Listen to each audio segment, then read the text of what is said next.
पारदर्शकता असली पाहिजे. नेता असो का लहान असो, कायदा सगळ्यांसाठी सारखा आहे हे समजून सांगण्याची देशाला फार गरज आहे. तर सरकारनं तसं वागणं फार गरजेचं आहे. असं जर मोठ्या माणसांना वेगळा न्याय, लहान लोकांना वेगळा न्याय असं जर झालं तर मग नेपाळ व्हायला वेळ लागत नाही.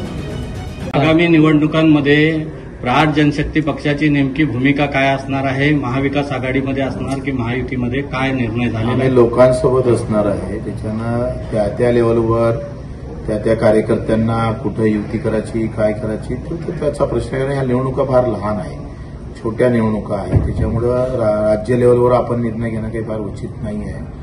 आणि आम्ही आंदोलनातच असल्यामुळे आता आमची तयारीच झाली नाही. मुळात तर सगळा कार्यकर्ता आंदोलनात होता 8-9 महिन्यापासून. त्यांना निवडणुकीची तयारी सोडून तो आंदोलनाची तयारी करत होता. त्याच्यात निश्चितच बऱ्याच कार्यकर्त्याची तयारी झाली नाही. जिथं तयारी झाली आहे तिथं लढू. रायगड जिल्ह्यात काय निवडणुका लढवण्याचं लढू ना, न लढवायला काय झालं. उलट रायगडात लढणं अधिक चांगलं आहे. कारण छत्रपतींच्या भूमीत राजधानीमध्ये आम्ही पाऊल टाकणं म्हणजे त्याचा स्पर्श निश्चितच महाराष्ट्रासाठी चांगला राहील. रायगडमध्ये भाऊ शेकापसोबत झाला पण हा शेतकरी कामगार पक्षाला न झालं, आम्हाला काही अडचण नाही आहे ना.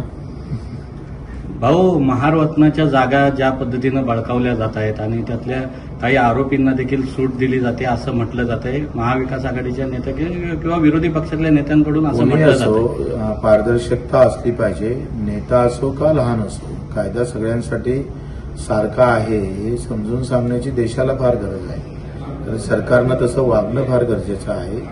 असं जर मोठ्या माणसांना वेगळा न्याय, लहान लोकांना वेगळा न्याय असं जर झालं तर मग नेपाळ व्हायला वेळ लागत नाही.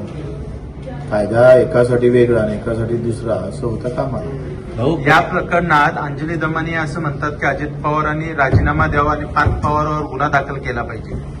तर त्यांना राजीनामा माझं म्हणतं का ती नैतिकता आहे. माझ्यावर आरोप असेल तर मी ते नैतिकता घेऊन त्यांनी समोर येणं गरजेचं आहे. आणि बरेचदा राजकारणात असं होत आहे.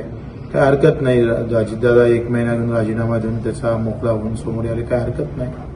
भाऊ, आधी पक्ष चोरी, मत चोरी, नंतर जमीन चोरी केली जाते आणि नंतर मग मुख्यमंत्री समिती नेमतात आणि मग क्लीन चिट देतात असं उद्धव ठाकरे जे म्हणतायत त्याच्याकडे कसं बघतात? अगदी बरोबर आहे. काही देशामध्ये अशा गोष्टी घडू नये याची काळजी सरकारनं आपला आहे म्हणून तो वेगळेपणा दाखवू नये. मला वाटतं उद्धव साहेबांना जे म्हटलं त्यात काही चुकीचं काही नाहीये.